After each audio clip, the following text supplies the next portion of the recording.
బహిరంగ ర్యాలీ పేరు మీద నరేంద్ర మోడీ గారు బయలుదేరి కాంగ్రెస్ పార్టీని రాహుల్ గాంధీ గారిని విమర్శిస్తున్నాడు. ఇది ఎక్కడి నీతి అని నేను బీజేపీ నాయకులను అడుగుతున్నా. ఇవాళ కాంగ్రెస్ ను ఎందుకు విమర్శిస్తున్నారు? 67లో చైనాను ఓడించినందుకు విమర్శిస్తురా? 71లో పాకిస్తాన్ ని 2 ముక్కలు చేసినందుకు ఓడిస్తురా?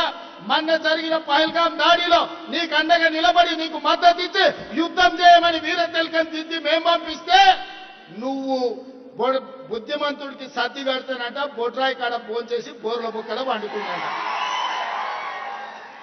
మేము నరేంద్ర మోడీ గారికి వీర తిలకం దిద్ది యుద్ధం చేయాలంటే నేను యుద్ధం విరమించుకున్నా అని చెప్పి ఈ రోజు మోడీ గారు ట్రంప్ బెదిరిస్తే యుద్ధాన్ని ఆపేసి దేశ భద్రతకు భంగం కలిగించే విధంగా, దేశ సైన్యం యొక్క ఆత్మస్థైర్యాన్ని దెబ్బతీసే విధంగా ఈ నాయకులు మాట్లాడము దేశ ప్రజలందరూ ముక్త కంఠంతో ఖండించాల్సిందిగా కోరుతా ఉన్నాం.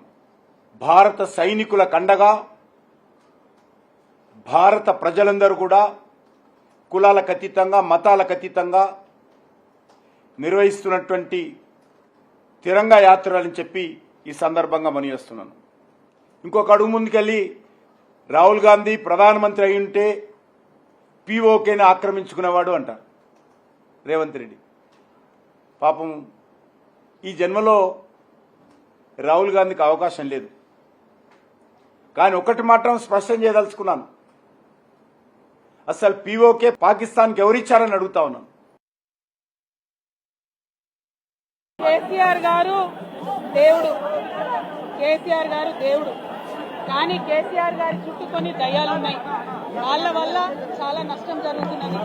పార్టీలో ఉండేటటువంటి నాకు, నేను కేసీఆర్ గారి కూతుర్ని, అంతరంగికంగా నేను రాసినటువంటి లేఖనే బయటికి వచ్చిందంటే మరి ఇతర సామాన్యుల సంగతి, ఇతరుల పరిస్థితి ఏంటి పార్టీలో అనేది ఇవాళ చర్చ జరగాల్సినటువంటి అవసరం ఉన్నది.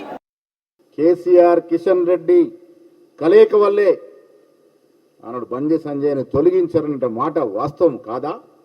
మీ మైత్రి ఏమిటో మీ శాసనసభ్యుడు గోషామాల్ శాసనసభ్యుడు రాజాసింగ్ గారు చెబుతా ఉన్నారు. ఏ రకంగా బీజేపీ నాయకులు పెద్ద ముడుపులకు అమ్ముడుపోయారో ఆ విషయాలు చెప్తా ఉన్నారు. చెల్లె కవిత ఆల్రెడీ మెంటల్గా ఫిక్స్ అయినట్టున్నది. టీఆర్ఎస్ పార్టీలోకి వెళ్ళి బయటకు పోదామని, సొంత ఏజెండా పెట్టుకుందామని, ఓ కొత్త పార్టీ పెట్టుకుందామని ఆమె డిసైడ్ అయినట్టు కనబడుతుంది. తేదీ ముహూర్తం కూడా నాకు అర్థమైన కాడికి బహుశా జూన్ 2వ తారీఖున కవితమ్మ కొత్త పార్టీ పెట్టవచ్చు.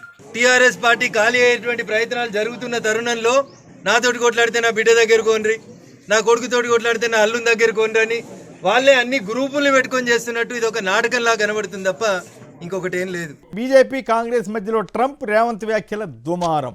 దీని మీద ముందుగా రేవంత్ వ్యాఖ్యల్ని మీరు ఎట్లా విమర్శిస్తారు కిషోర్ గారు? ముందుగా కమ్యూనిటీ గారు మీకు, అట్లాగే రాకేష్ గారికి, రియాజ్ గారికి, అంటే మనం 3-4 అంశాలు మాట్లాడుకోవాల్సింది, దాని దృష్టిలో ఉంచుకుని దయచేసి మాట్లాడండి. ఏంటండి 3-4 అంశాలు చర్చకి జరపాలి కదా ఈ రోజున. ఒకటి బీఆర్ఎస్ బీజేపీ విలీనం అంటూ చెప్తున్న వ్యవహారం, అందాల పోటీలతో తెలంగాణ బ్రాండ్ పెరిగిందా, గద్దర్ అవార్డులు బాగున్నాయా, ఈ 3 అంశాల మీద వెళ్తాము. ఫస్ట్ ట్రంప్ ఇష్యూ మాట్లాడండి సార్. ఇప్పుడు ట్రంప్ ద్వారా ఈ పాకిస్తాన్ భారతదేశాలు రెండు ఒక సంధికి వచ్చాయా, లేదా పాకిస్తాన్ డీజీఎంఓనే మనకు 2 సార్లు కాల్ చేస్తే మనము సరే కాల్పుల విరమణ చేశామా అనేది జగద్విదితం సార్. ఈరోజు కాంగ్రెస్ వారికి ఏమైనా డౌట్లు ఉంటే శశి తరూర్ గారిని ఒకసారి కాల్ చేసి మాట్లాడినా కానీ ఈ విషయం వారికి చాలా క్లియర్గా అర్థమైపోయేది. సరే, ఇక్కడ ఉండి రాజకీయాలు చేయాలనుకుని అందరూ ఆ స్థాయికి ఎదగలేరు. దేశానికి అవసరం ఉన్న రోజు కూడా రాజకీయాలను వదలలేరు ఎంతోమంది రాజకీయ నాయకులు. వారి పార్టీలోనే ఉన్న కొంతమంది, ఈవెన్ సల్మాన్ ఖుర్షీద్ గారు వెళ్ళారు నిన్న 370 అధికరణం గురించి కూడా చెప్పారు. అది ఉండడం వల్ల విదేశీయులందరికీ కూడా, ఇతర దేశస్తులందరికీ కూడా, దేశాలన్నిటికీ కూడా ఏదో కాశ్మీర్ అంటే సపరేటు, వేరే రాష్ట్రాల్లాగా కాదు అన్న భావన ఉండింది. ఇప్పుడు మనం తీసేసాం చేయబట్టి అది కూడా పోయింది అని కూడా బయటికి వెళ్ళినప్పుడు చెప్పారు. శశి తరూర్ గారు ఉన్నారు, వారి పార్టీ నాయకులే. సల్మాన్ ఖుర్షీద్ గారు ఉన్నారు, వారి పార్టీ నాయకులే. మనీష్ తివారీ గారు ఉన్నారు, వారి పార్టీ నాయకులే.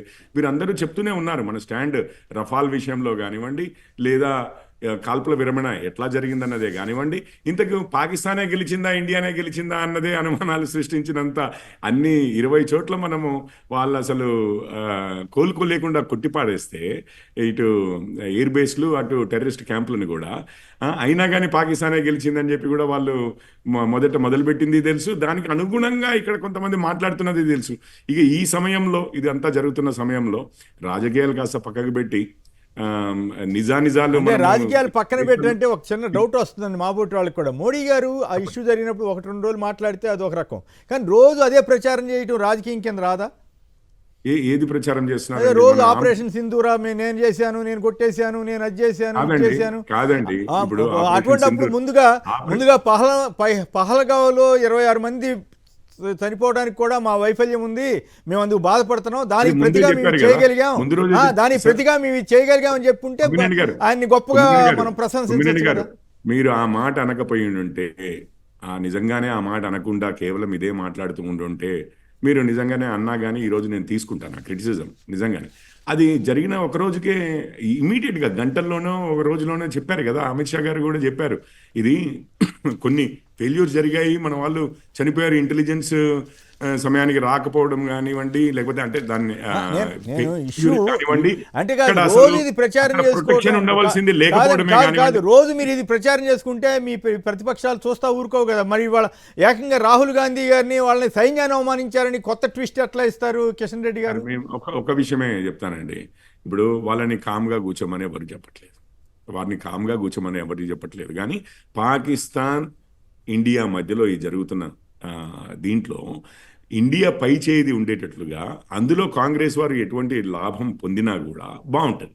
కానీ ఇండియాని తక్కువ చేస్తూ మనము బీజేపీని కొట్టడానికి అనేది అదొక్కటే దాని మీద నా కంప్లైంట్, కానీ మిగిలినది ఏమీ లేదండి. వాళ్ళు మాట్లాడచ్చు, కాదని నేను అనట్లేదు, రాజకీయం చేయొచ్చు, ఎన్నికలు వస్తూనే ఉంటాయి, ఇది జరిగింది కదా అని చెప్పి బీహార్ ఎన్నికలు ఏమి ఆగట్లేవు కదా, ఎన్నికలు వస్తూనే ఉంటాయి. కానీ ఇండియాని ఎలివేట్ చేస్తూ బీజేపీని కొట్టగలిగితే అది కదా మన దేశం కోరుకునేది. ప్రధాని స్థాయిలో కంటిన్యూస్ గా ప్రధాని స్థాయిలో రోజు ప్రచారం చేసుకున్నట్లుగా ఉండకుంటే బాగుంటుందేమో, ఆయన చేసిన ఘనత ప్రజలు రాజకీయం చేస్తున్నారు అన్న దాని మీద క్రిటిసిజం చేయొచ్చు. దేశ ప్రజలు అది కూడా యాక్సెప్ట్ చేస్తారు. ఇప్పుడు దేశ ప్రజలు అది కూడా వింటుంటారు కదా కొమ్మినేని గారు. ఇప్పుడు మరీ ఇంత దారుణంగా రాజకీయం చేస్తున్నారు అని చెప్పి మీరు ఆ లైన్ ప్రజల్లోకి తీసుకెళ్లగలిగినా దానివల్ల లబ్ధి అయ్యేది ఉంటే అవుతుంది కదా. నేను ఏమంటున్నానంటే ఏది ఏమైనా భారతదేశాన్ని, భారత్ యొక్క ఖ్యాతిని ముందు పైన పెట్టి దాని తర్వాత మన లక్ష్యాలని ముందుగా పైన పెట్టి దాని తర్వాత మీరు రాజకీయం ఎంతైనా చేయండి సార్, అది యాక్సెప్టబుల్. రైట్. ఒకసారి కాంగ్రెస్ రియాజ్ గారితో మాట్లాడదాం. రియాజ్ గారు చెప్పండి, ఏమిటి సైన్యాన్ని మీరు అవమానించే విధంగా మాట్లాడడం, ఇప్పుడే కిషోర్ గారు అన్నట్లు పాకిస్తాన్కి అనుకూలమైన భాష వాడుతున్నారనేది వారి ఆరోపణ. కొమ్మినేని గారు ఒక ఉన్నతమైన విలువలతో కూడుకున్న విదేశాంగ విధానాన్ని రూపకల్పన చేసింది జవహర్లాల్ నెహ్రూ గారు. భారతదేశము ప్రపంచానికి అలీన విధానంలో నాయకత్వం వహించే చరిత్ర భారతదేశానికి ఉంది. అట్లాగే ఏ దేశం అయితే భారతదేశంతో శత్రుత్వం వహించిందో బుద్ధి చెప్పిన సంఘటనలు, బుద్ధి చెప్పిన చరిత్ర కూడా కాంగ్రెస్ పార్టీకి ఉంది. 1948లో పాకిస్తాన్ కశ్మీర్ కోసం దాడి చేసినప్పుడు అమెరికా ప్రోద్బలంతో పాకిస్తాన్ను తల వంచిన దేశం భారతదేశం.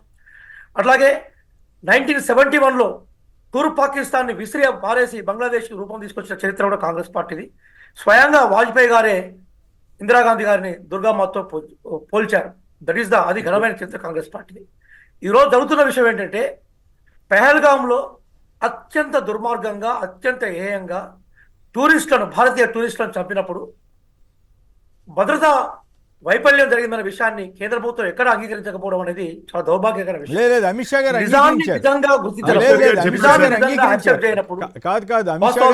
అమిత్ షా గారు అంగీకరించారు, కానీ దాన్ని పక్కన పెట్టి మిగతాది మేము సింధూరు. అదే సందర్భంలో సార్ సైన్యం పైచేయి సాధించింది. మన సైన్యాధికారులకు సంబంధించిన ప్రెస్ మీట్లు కానీ జనరల్ విజువల్స్ కానీ ఆ విషయాన్ని స్పష్టంగా చెప్పినాయి. సైన్యం పైచేయి సంపాదించింది. అది ఆ సాధించిన క్రమంలో ఎక్కడెక్కడైతే తీవ్రవాద స్థావరాలు, ఉగ్రవాద శిక్షణా కేంద్రాలను ధ్వంసం చేసిందనే విషయం కూడా మనందరికీ కూడా ఆనందాన్ని ఇచ్చిన సంఘటనలు అవన్నీ కూడా. సడన్గా ఎందుకు సీజ్ ఫైర్ చేయాల్సి వచ్చింది? ఆ సీజ్ ఫైర్ను ఇటు భారతదేశమో లేదా పాకిస్తాన్లో ప్రకటించకుండా ట్విట్టర్లో ఆశ్చర్యకర విషయం ఏంటంటే ట్రంప్ ప్రకటించడాన్ని మేము ఆక్షేపిస్తా ఉన్నాం. అది సరైన విధానం కాదంటున్నాం. ఇదే సందర్భంలో మీకు ఒక చారిత్రక సంఘటన గుర్తు చేయాల్సిన అవసరం ఉందని అనుకుంటాను. అదేంటంటే 1971లో వారు జరుగుతూ ఉన్నప్పుడు, పాకిస్తాన్కు వ్యతిరేకంగా ప్రజాస్వామ్య విలువల కోసం భారతదేశం వారు చేస్తూ ఉన్నప్పుడు నిక్సన్ భారతదేశాన్ని కంట్రోల్ చేసే ప్రయత్నం చేస్తే ఇందిరాగాంధీ గారు అదే అమెరికా గడ్డ మీద ఏమన్నారు, mister Nixon limit your foreign policy, you or friend of us but you have no rights to dictators అని చెప్పేసి ఇందిరాగాంధీ అదే అమెరికా గడ్డ మీద నిక్సన్ను నివారించిన సందర్భం ఉంది. అంటే అట్లాంటి ఒక స్వతంత్రమైన విదేశాంగ విధానాన్ని, ఒక అలీన విధానాన్ని తీసుకున్న ఘనత కాంగ్రెస్ పార్టీ కదా. ఇంకొక విషయం కూడా చెప్తాను, చాలా కీలకమైన విషయం ఏంటంటే ఫారిన్ పాలసీ మేకింగ్లో నేను అంతర్జాతీయ రాజకీయాల్లో నేను పిహెచ్డి చేశాను, ఎంఫిల్ చేశాను. ఫారిన్ పాలసీ మేకింగ్లో ఒక దేశానికి ఏముంటుందంటే జాతీయ ప్రయోజనాలే ప్రధానంగా ఉంటాయి. అంటే ప్రధానంగా జాతీయ ప్రయోజనాల కోసమే ఒక దేశం ఫారిన్ పాలసీని మేక్ చేసుకుంటుంది. కానీ దాని భిన్నంగా ఈరోజు సీజ్ ఫైర్ ఎవరి యొక్క అభిప్రాయాన్ని అనుసరించి ప్రకటించినట్టుగా మనకు కనబడతా ఉంది. ట్రంప్ ముందుగా సీజ్ ఫైర్ విషయాన్ని ప్రస్తావించారా, మోడీ గారు ప్రస్తావించారో, పోరెడ్డి గారు చెప్తే నేను సంతోషపడతాను, వింటాను. అదే సందర్భంలో మేమేమన్నాం అంటే the feeling of oneness, the feeling of togetherness, the feeling of common consciousness, మేమంతా ఒకటే, మేమంతా భారతీయులం అనే భావంతో మోడీ గారికి, అంటే ఇప్పుడు కేంద్ర ప్రభుత్వానికి సంపూర్ణ మద్దతు ఇచ్చిన బలమైన ప్రతిపక్ష పార్టీ అనేది కాంగ్రెస్ పార్టీ. ఎక్కడన్నా మేము మోడీ గారు పాకిస్తాన్ మీద అటాక్ చేసే నిర్ణయాలను కానీ, లేదా పాకిస్తాన్కి బుద్ధి చెప్పాలనే నిర్ణయాలను కానీ ఎక్కడైనా కాంగ్రెస్ పార్టీ వ్యతిరేకించిందని చెప్పండి. మేము సంపూర్ణంగా అఖిలపక్ష సమావేశంలో పాల్గొన్నాం, కేంద్ర ప్రభుత్వానికి సంపూర్ణ మద్దతు చెప్పాం. మా ప్రశ్న ఏంటంటే సైన్యం పైచేయి సాధించిన సమయంలో మీరెందుకు సీజ్ ఫైర్ చేశారు? దీన్ని నేనే కాదు కదా, కాంగ్రెస్ పార్టీ కాదు కదా, మొత్తం సైన్యాధికారులు కూడా టోటల్గా మోడీ గారి విధానాలకు వస్తారు హతాశైనట్టుగా మనకు రిటైర్డ్ పొలిటికల్ ఆఫీసర్ అయితే దీనికి సమాధానం చెప్పండి.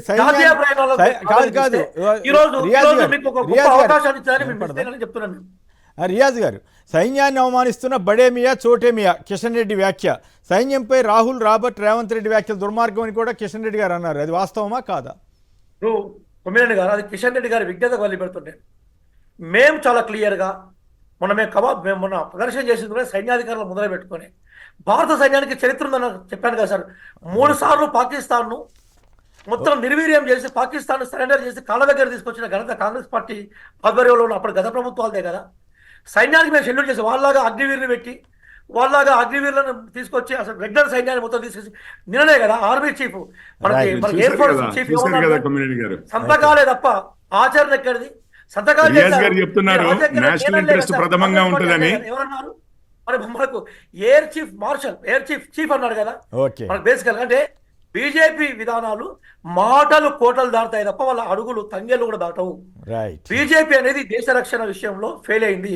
ప్రజలకు సమాధానం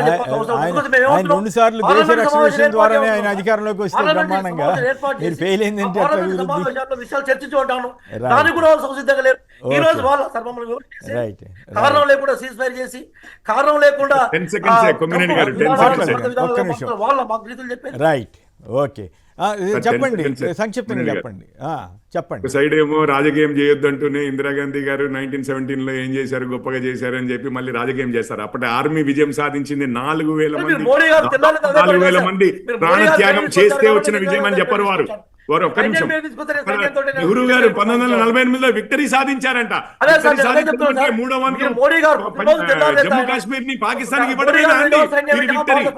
ఆ విక్టరీ మోడీ గారు అట్లాంటి విక్టరీ ఇవ్వరు దేశానికి. ఒక్క నిమిషం ఆగండి సార్, ఆగండి. రియాజ్ గారు మీరు మాట్లాడినంత సేపు నేను కామ్ గా ఉన్నాను. మోడీ గారు అట్లాంటి విక్టరీలు ఇవ్వరు. రాష్ట్రంలో 3వ వంతు వాళ్ళకి ఇచ్చేసి మనం గెలిచిపోయాము అనేటువంటి విక్టరీలు ఉండవు మోడీ గారి కింద. మనం ఆధిపత్యం ఉన్నప్పుడే ఆగుతుంది, వాడిని ఆపుతాము. వాడే కాళ్ళ మీదకి ఇది వచ్చి సార్ ఆపండి అని చెప్పి వేడుకునే సమయానికి మనం ఆపుతాము. అది మోడీ గారి తీరు. ఓకే అండి. అయినా వారు అన్నారు గొప్ప ఫారిన్ పాలసీ అన్నారు. ఎస్, నిజంగానే మరి శశి థరూర్ గారు బయటికి పోయినప్పుడు నేషనల్ ఇంట్రెస్టే ప్రముఖంగా ఉండబట్టే ఇగో ఇవన్నిటికీ వారు సమాధానాలు చెప్పారు. కాంగ్రెస్ వారు పార్టీ ఇంట్రెస్ట్ ని లోపల ఉన్నవారు వారు శశి థరూర్ గారు పేరు కూడా ఇవ్వలేదు, ఎక్కడ మంచి మాట్లాడతాడో దేశం గురించి అని చెప్పి. ఈ కాంగ్రెస్ నుంచి లిస్టు పంపించండి అయ్యా, ఎవరన్నా బయటికి పంపిద్దామంటే ఆయన sir United nations under secretary general లో ఏమో ఉన్నారు సార్, డిప్యూటీ సెక్రటరీ జనరల్ ఉన్నారు.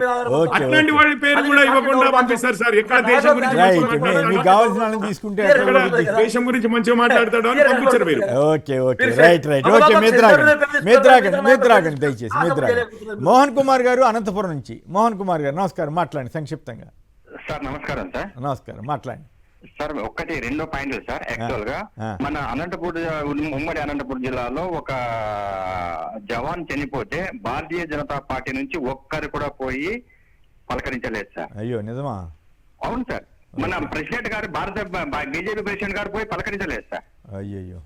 పార్టీ తరఫున పోయిన ప్రభుత్వం తరఫున మినిస్టర్ గారు పోయినారు, అది ఒప్పుకుంటున్నాం. ఓకే. వీళ్ళు జవాన్లు అంటే ఆయన మినిస్టర్, మరి ఆయన బీజేపీ కింద లెక్క కదా, మీరు అసలు లేదని ప్రభుత్వం తరఫున పోయినారు సార్. పార్టీ వేరే, ప్రభుత్వం వేరే సార్. అట్లా అంటారా? మీరు కూడా ఇలా అంతే ఎలా సార్? ప్రభుత్వం వేరే, పార్టీ వేరే.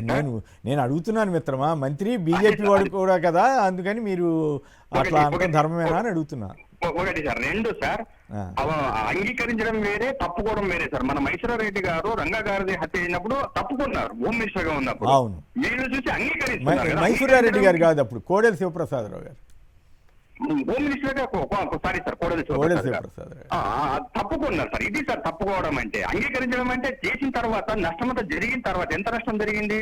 26 మంది సింధూరం పోయింది. సింధూరం మళ్ళీ దాన్నే సింధూరం అని మళ్ళీ వీళ్ళు ఈ రాజకీయం చేస్తున్నారు.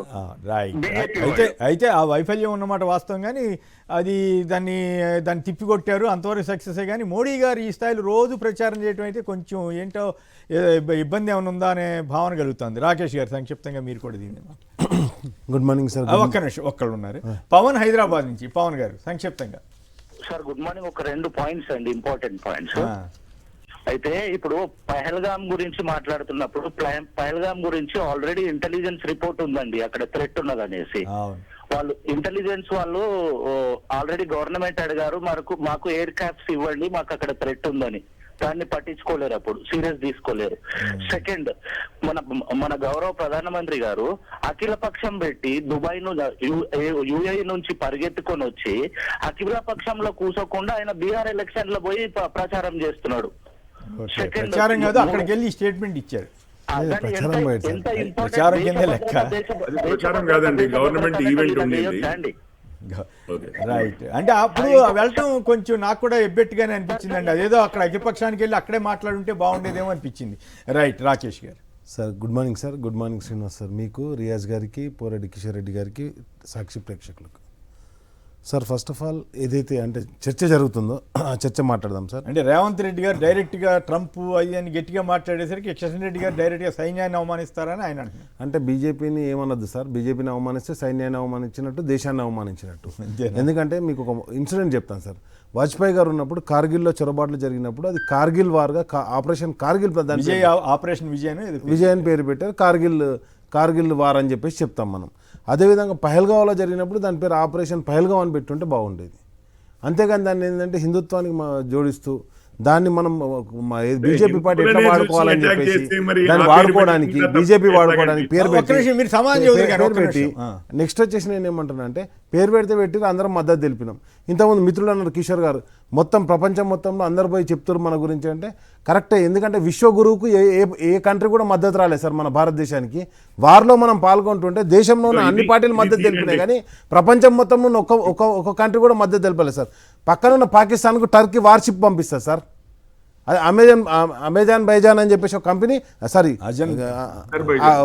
అజర్బైజాన్ అనే ఒక దేశం వాళ్ళకి మద్దతు తెలుపుతుంది సార్. నేనేమంటానంటే మనకు ఒక్క దేశం మద్దతు తెలిపదు, మనకి మొత్తంగా ఉంది సార్. ఆయుధాలు కొనుక్కోమని సార్ వాళ్ళు చెప్పింది, ఆయుధాలు కొనుక్కోమని చెప్పారు సార్. వాళ్ళు పంపించిన సుదర్శన్ చక్ర అని ఏదైతే అంటారో అది S-400 అని చెప్పేసి వాళ్ళ దగ్గర కొనుక్కున్న ఆయుధం సార్. నేనేమంటానంటే నిన్న సార్ ఎయిర్ చీఫ్ మార్షల్ అన్నారు సార్, తేజస్ విమానం ఒక్కడు కూడా మాకు అందలేదు అని చెప్పేసి. అంటే ఈ 11 నెలల కాలంలో వీళ్ళు ఏం చేసారు సైన్యానికి కానీ స్పష్టంగా తెలుస్తుంది. లాస్ట్కి అయితే ఏడికి తీసుకొచ్చారంటే సైన్యాన్ని డైరెక్ట్ రిక్రూట్మెంట్ చేయకుండా అగ్నివీరులని కాంట్రాక్ట్ బేసిస్లో 4 సంవత్సరాలకు తీసుకొని కాంట్రాక్ట్ వాళ్ళు భారతదేశాన్ని కాపాడాలని చెప్పేసి కోరుకుంటున్న పార్టీ సార్ బీజేపీ పార్టీ. నేనేమంటున్నాను దేశ ప్రజలుగా మేము, ఎందుకంటే ఇన్ని 75 సంవత్సరాలుగా లేని కాంట్రాక్ట్ వ్యవస్థ ఈ 4 సంవత్సరాల కాంట్రాక్ట్ వ్యవస్థ ఎందుకు తీసుకొచ్చారు కాబట్టి నేనేమంటానంటే నిజంగా సైన్యాన్ని అవమానిస్తుందంటే బీజేపీ పార్టీ సార్. అగ్నివీరులని పేరు పెట్టి దాంట్లో డైరెక్ట్ రిక్రూట్మెంట్ లేకుండా చేసి. కిషోర్ గారు సార్ ఇంకొకటి చెప్తున్నా సార్, పాకిస్తాన్ వారు ఇప్పుడు ఒకే ర్యాంక్ ఒకే పెన్షన్ అంతర్జాతీయ విధానాన్ని ప్రవేశపెడతామని చెప్పి 11 ఏళ్ళైతే ఇప్పుడు ప్రవేశపెట్టలేదు సార్. కాబట్టి నేను ఏమంటానంటే మొత్తం కూడా సైన్యాన్ని అవమానించింది ఎవరు అంటే వాళ్ళు చేస్తున్న యుద్ధాన్ని ట్రంప్ చెప్తే ఆపిన వాళ్ళు Congress party sir. Congress party yes sir BJP party sir. BJP party Congress party sir. నేనేమంటాను కాంగ్రెస్ పార్టీ బీజేపీ పార్టీ రెండు కూడా సార్. ఆ రోజు కాంగ్రెస్ కావచ్చు, ఈ రోజు బీజేపీ కావచ్చు. వీళ్ళు ఏమంటారు 71 అక్కడ దాకా పోయినా కాంగ్రెస్ పార్టీ ఏం చేయాలంటే మేము రెండుగా విడగొట్టినామంటారు. అంతే తప్పితే మరి ఎందుకు పీఓకే తీసుకోవాలంటే వీళ్ళు చెప్పారు. అండ్ నెక్స్ట్ వచ్చేసి బీజేపీ పార్టీ ఏం చెప్తుంది ఈ రోజు కంప్లీట్గా బీజేపీ. మరి సరే సార్ అది సింధూర్ గురించి మేము తలుచుకుంటే మొత్తం అయిపోద్ది, పీఓకి వచ్చేస్తుంది, పాకిస్తాన్ 4 ముక్కలు ఎక్కడ సార్. ముఖ్యమంత్రి గారు ఈడీలో పేరు రాగానే చక్కగా పోయి ఆ నీతి ఆయోగ్ ఆ మీటింగ్ లో కూర్చున్నాడు. అప్పుడు చోటే బాయ్ బడే బాయ్ అయినరు. ఓకే, నేనేమంటాను అంటే ఇప్పుడు ఎవరైనా సార్ బడే బాయ్ చోటే బాయ్ ఎవరైనా ఇద్దరే కదా. నేనేమంటానంటే కాంగ్రెస్ పార్టీ బీజేపీ పార్టీ దొందే సార్. సైన్యాన్ని ఏ విధంగా వాడుకుందాం, ఆ యుద్ధాన్ని ఏ విధంగా వాడుకుందాం అని ఇద్దరు ప్రయత్నాలు చేస్తారు. రైట్ కిషోర్ గారు సంక్షిప్తంగా దీని మీద సమాధానం చెబితే కవిత బీజేపీ విలీనం కవిత పాకిస్తాన్ వారు అంతర్జాతీయ ఫోరంలలో కాంగ్రెస్ వారి స్టేట్మెంట్స్ వాడుకుంటోందండి. ఇక ఇప్పటి నుంచి బీఆర్ఎస్ వారి స్టేట్మెంట్స్ కూడా వాడుకోవడం మొదలు పెడుతుంది పాకిస్తాన్ వారు. ఓకే, రెండో మద్దతు వచ్చిన దేశం చెప్పాలా ఈ రోజు ఏదో విశ్వగురు ప్రపంచం మొత్తం తిరిగినటువంటి గురువుకు మద్దతు వచ్చిన దేశాల పేరు చెప్పండి. మన army surgical strikes army surgical strike కాదండి. నువ్వు ఆర్మీ ఎందుకు వాడుకుంటాను? You are not army soldier. You are a BJP కార్యకర్త. దేశ భద్రత ఆర్మీని వాడుకుంటారు. అరే మనం మద్దతు వచ్చిన దేశాల పేర్లు అడుగుతున్నాం సార్. రైట్ రైట్ ఓకే, మనకి మద్దతు వచ్చిన దేశాల పేర్లు అడిగారు కదా సరిపోద్ది, అడిగారు కదా సరిపోద్ది. ఓకే కంప్లీట్ చేయండి కిషోర్ గారు. భారత్ ని కూడా అట్లాగే మోసం చేస్తున్నారు ఈ బీఆర్ఎస్ వారు. బీఆర్ఎస్ వాళ్ళకి అసలు ఇంకా మనకు మద్దతు వచ్చిన ఇంతమందిని కలిసిన అంతమందిని కలిసిన వచ్చిన దేశాల పేర్లు చెప్పు. సంఘటనను వాడుకోవాలి. ఆర్మీ జవాన్లను బలిదానంలో పెట్టి ఎలక్షన్లకు పెట్టాలి. మీరు ఎప్పుడు ఆర్మీని బలిదానం పెట్టి ఎప్పుడైతే చెప్తున్నా కరసేవకులను బలిదానం పెట్టి బీజేపీ అధికారంలోకి వచ్చింది గుజరాత్ లో.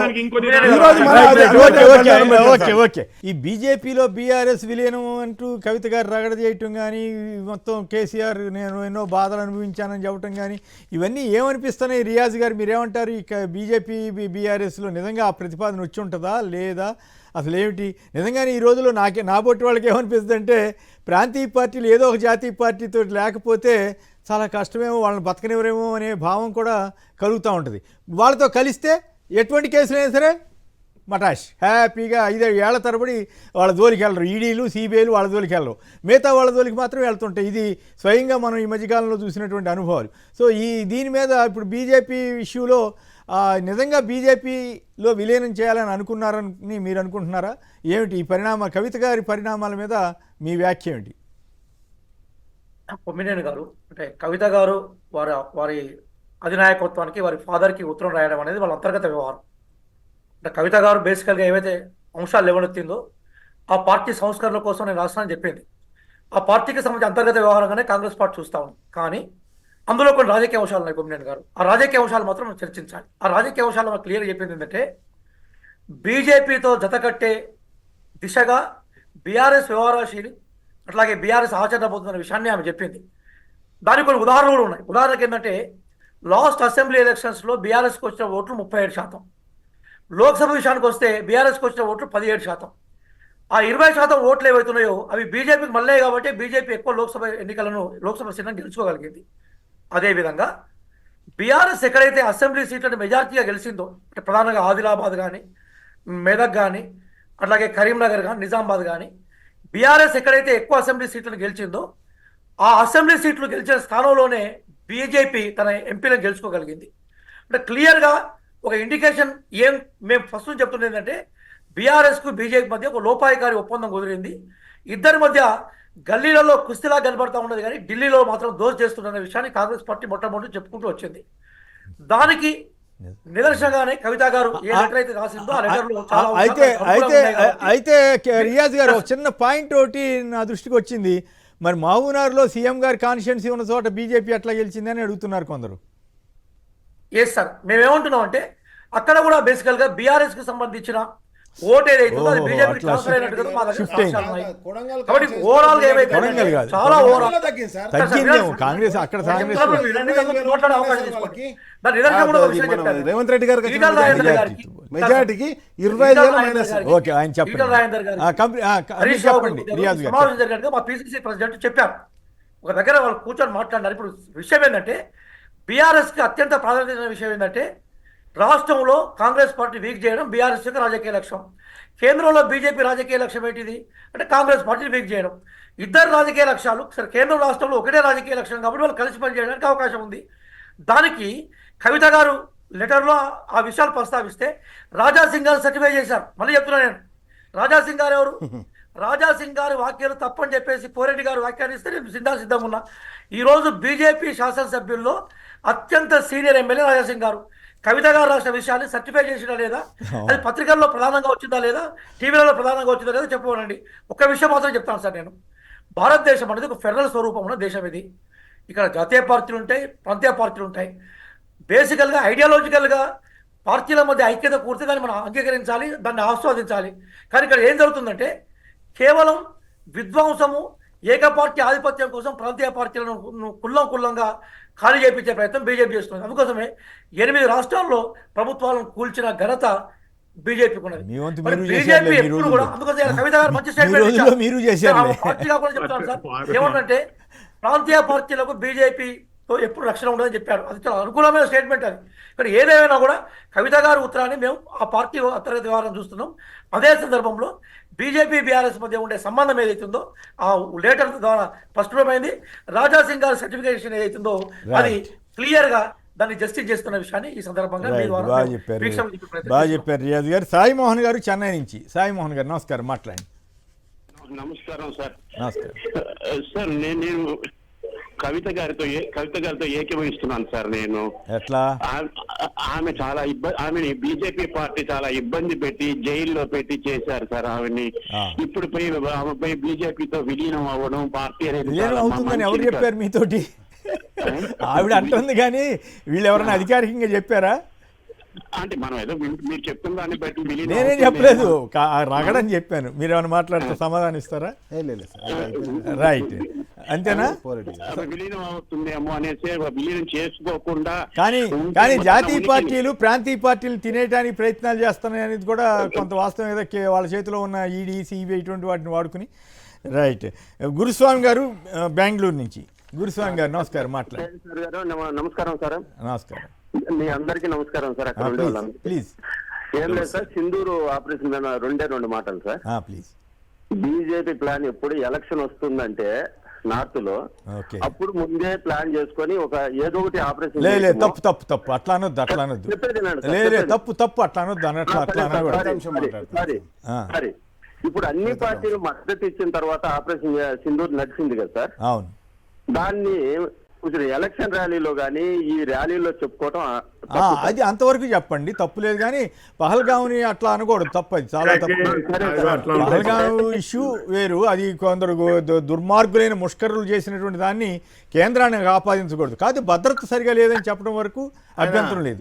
అయితే అట్లా అని చెప్పి ఆపరేషన్ సింధూర్ తర్వాత ఈ రకంగా ప్రచారం చేసుకోవడం కరెక్టా కాదా అన్నది చర్చ, అంతే.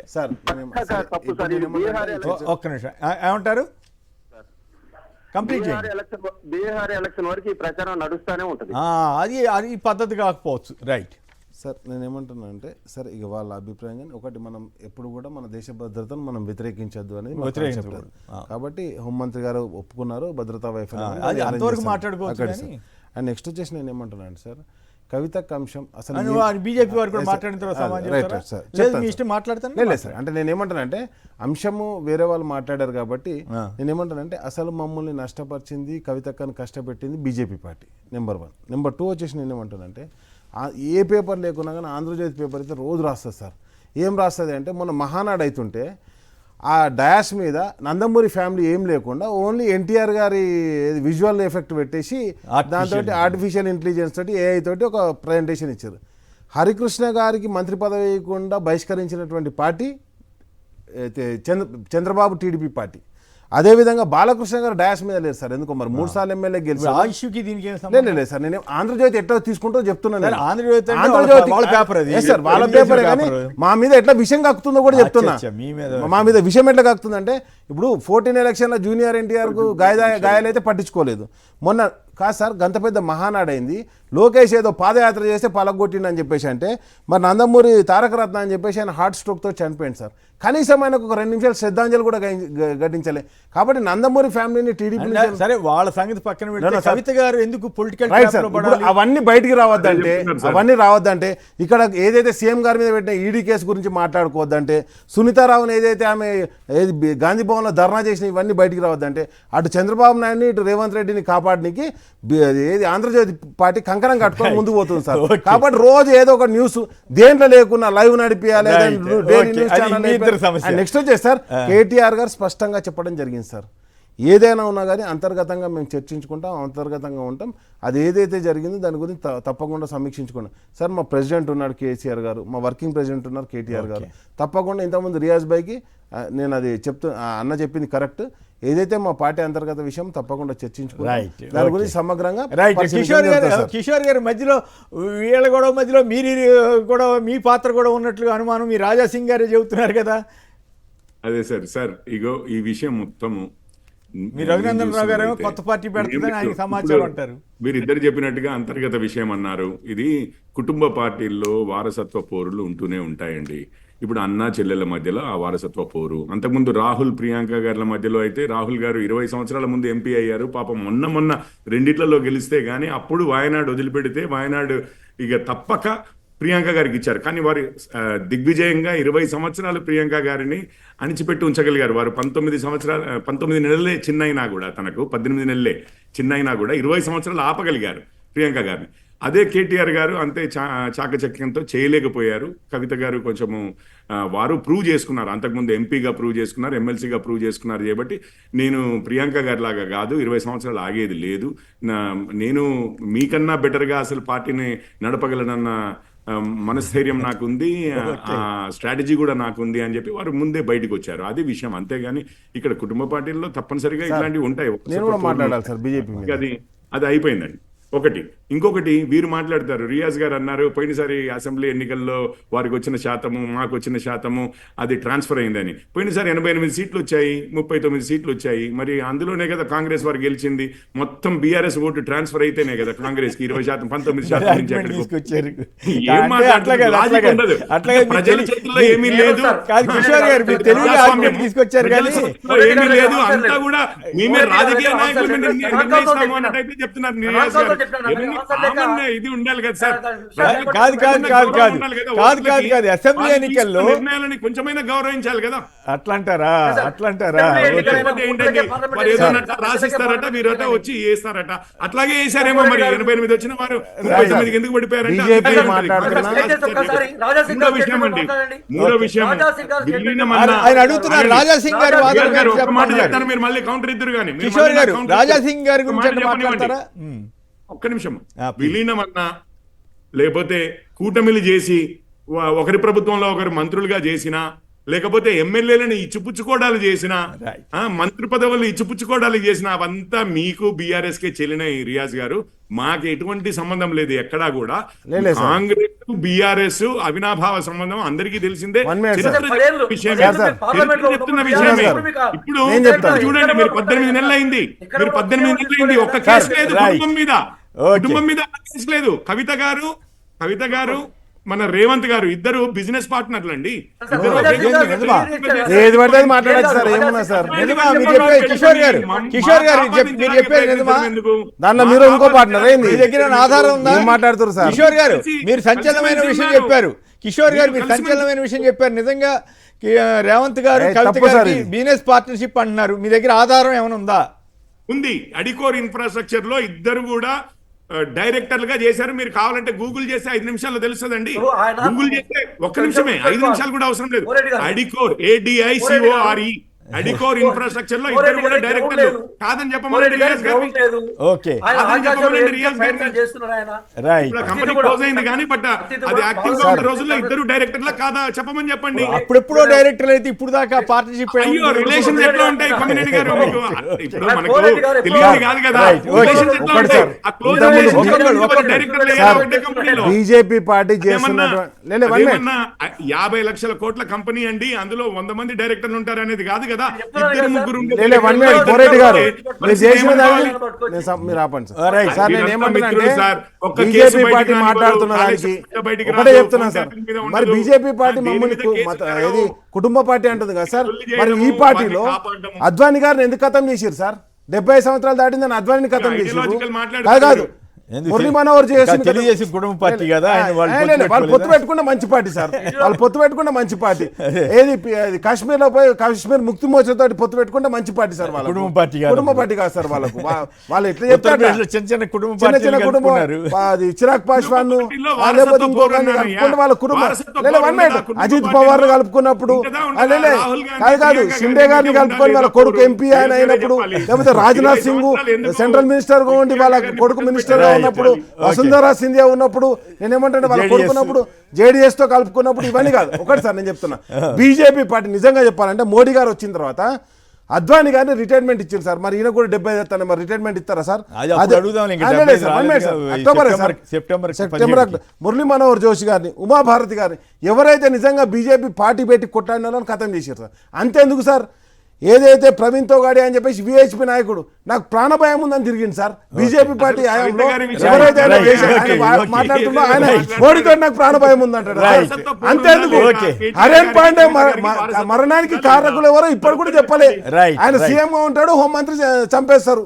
అంత అవును సార్, హోంమంత్రి చంపేయండి హరేన్ పాండే గారిని, హోంమంత్రి గారిని. నేనేమంటాను గుజరాత్ లో ముఖ్యమంత్రి ఉంటాడు. నేనేమంటే ఈయన కుటుంబ పార్టీలని ఆ పార్టీని టీడీపీతో పెట్టుకున్నప్పుడు గుర్తుకు రాలేదా మీకు? ఇప్పుడు వాళ్ళందరికీ వాళ్ళతో మినిస్ట్రీలో జాయిన్ అయినప్పుడు గుర్తుకు రాలేదా కుటుంబ పార్టీ అని? మరి లేకపోతే దేవగౌడ కొడుకు ఇప్పుడు కేంద్ర మంత్రి ఇచ్చినప్పుడు గుర్తుకు రాలేదు. నాకు ఆశ్చర్యం ప్రధానమంత్రిని పట్టుకుని టెర్రరిస్ట్ కాదు సార్. ఆయనని మాట లేదు. ఫ్యామిలీ కాడి నుంచి మొదలు పెడితే ఈ విధంగా ఏదనని లేదు. వెంటనే వేరే వాళ్ళతో కలిసిపోయారు. కేటీఆర్ గారు రాహుల్ గారు ప్రియాంక గారిని మేనేజ్ చేసినట్టుగా చేయలేకపోయారు. దేనికి మోడీ గారు హరేన్ పాండే గారిని ఖతం చేసినట్టుగా ఇట్లా మాట్లాడతాం మనం. ఆయన మాట్లాడప్పుడు అదే సార్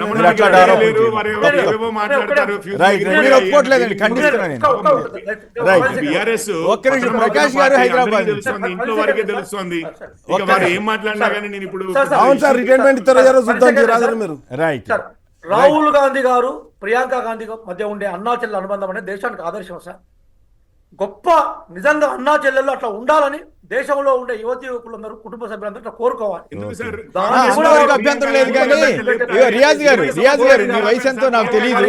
రియాజ్ గారు మీ వయసు ఎంతో నాకు తెలియదు. కాదు ఓకే కుటుంబ సంబంధాల గురించి నేను మాట్లాడను కానీ ఆ రోజుల్లో ఒక టాక్ అయితే వచ్చేది. ఒక్క నిమిషం రియాజ్ గారు ఆ రోజుల్లో ఒక టాక్ వచ్చేది. అదేంటంటే ప్రియాంక గాంధీ గారు అయితే అప్పుడు అంతా 25-30 ఏళ్ల వయసు అనుకుంటా కదా, ఆవిడ్ని కాంగ్రెస్ వారసురాలుగా ఇందిరాగాంధీ గారిని చూసినట్లే ఉండేది, ఆవిడ్ని పెడితే బాగుండని చాలా మంది అనుకున్నారు. కారణం మనకు తెలియదు కానీ రాహుల్ గాంధీ గారికి ప్రయారిటీ ఇచ్చారు. అది మీ ఇష్టం అనుకోండి. ప్రకాష్ గారు హైదరాబాద్ నుంచి. ప్రకాష్ గారు నమస్కారం, మాట్లాడండి సార్. గుడ్ మార్నింగ్ అండి. నమస్కారం. ఆపరేషన్ సింధూర్ విషయంలో బీజేపీ పార్టీదే మేజర్ మిస్టేక్. స్టార్టింగ్ వాళ్లే చేశారు. స్టార్టింగ్ ఆఫ్ ద ఇప్పుడు మొదలు పెట్టడం చాలా బాగా చేశారు మోడీ గారు.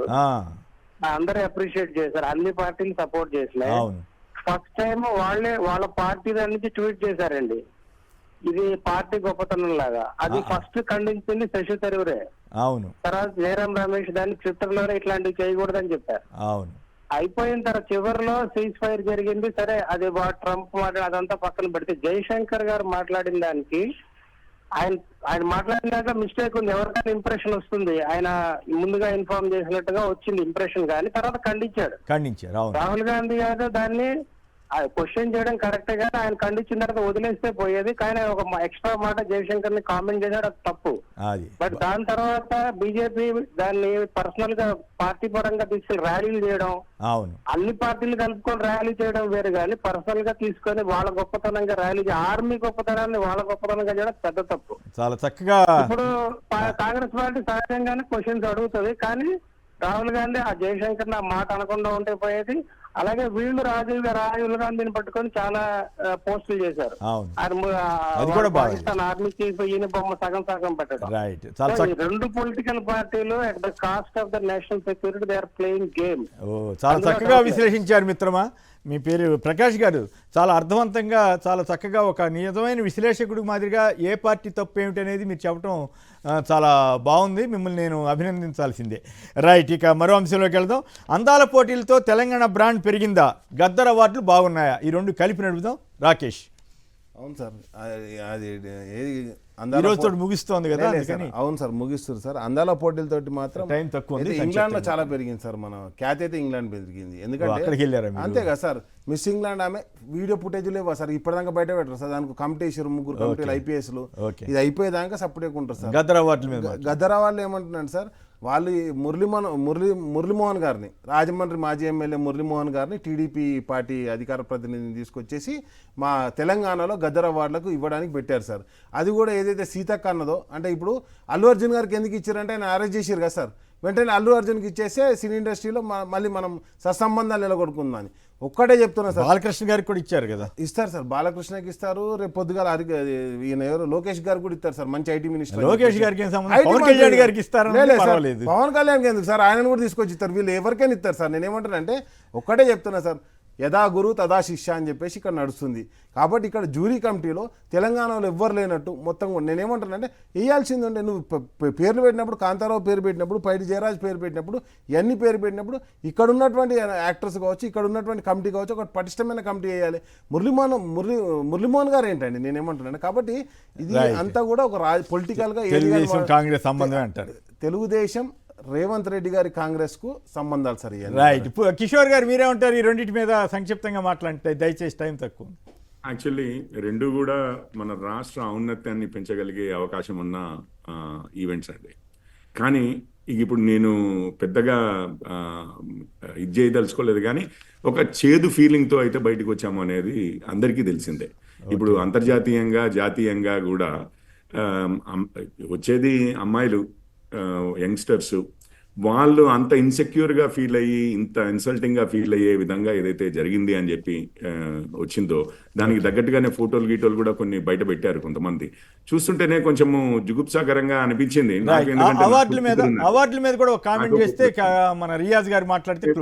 అవార్డుల మీద అయితే మీకు ముందు నుంచే తెలిసిందే, దానికి నేను పెద్దగా అది ఫాలో అయ్యేది లేదు, ఎక్కువ ఫాలో అవ్వనండి. సో దాని మీద పెద్ద అభిప్రాయం లేదు, కానీ పేర్లు మార్పిడి దీని మీద చేయవలసిన అవసరం లేదనేది మా స్టాండ్. అది రైట్. మన రియాజ్ గారు సమాధానం చెప్పండి. కొమ్మినేని గారు, యాక్చువల్గా తెలంగాణ టూరిజాన్ని డెవలప్ చేసే క్రమంలో ఈ పోటీలు నిర్వహించే ప్రయత్నం చేశాం, అందులో సక్సెస్ అయ్యాం. అంటే కేవలం హైదరాబాద్కి పరిమితం కాకుండా తెలంగాణలో ఎక్కడైతే హిస్టారికల్ సైట్స్, కల్చరల్ సైట్స్ ఉన్నాయో అక్కడందరికీ వీళ్ళని తీసుకుపోయినాం. వాళ్ళలో ఉండే ఒక అంటే అందాల పోటీ అంటే కేవలం ముఖ సౌందర్యం మాత్రమే కాదు, ఆత్మ సౌందర్యం అనే విషయాన్ని చూపెట్టి తెలంగాణ యువతులకు మేము ఒక సందేశం ఇచ్చే ప్రయత్నం చేస్తాం. సరే, కొన్ని లోపాలు ఉంటే భవిష్యత్తులో ఎట్లాంటి ఈవెంట్స్ ఉన్నప్పుడు సరి చేసుకునే ప్రయత్నం చేస్తాం. రెండో విషయం ఏంటంటే 10 ఏళ్ల నుంచి ఎక్కడ కూడా సినీ అవార్డులు ఇవ్వలేదు. ఇంకా సినిమా పరిశ్రమ హైదరాబాద్, చెన్నై నుంచి హైదరాబాద్ తరలినప్పుడు కాంగ్రెస్ పార్టీ దానికి కావాల్సిన అన్ని ఏర్పాటు చేసింది. కానీ 10 ఏళ్ళు పరిపాలనలో ఉన్న టీఆర్ఎస్ ఏరియాస్, బీఆర్ఎస్ ఫెయిల్ అయిపోయింది. మేము అవార్డులు ఇచ్చాం, ఎస్ అగ్రి. జ్యూరీలో తెలంగాణకు సంబంధించిన సభ్యులను ఇంకా చాలామంది నియమించాలి. ఆ దిశగా కూడా మేము కాంగ్రెస్ పార్టీ ఆలోచిస్తున్నది. గద్దర్ పేరును పెట్టడమే మేము విప్లవం అనుకుంటున్నాం. మేము ఎందుకోసం అంటే ఈరోజు నాటక రంగంలో కానీ సినిమాల్లో కూడా కొన్ని సినిమాల్లో వారి పాటలు వచ్చాయి, కొన్ని సినిమాలు యాక్ట్ చేశారు.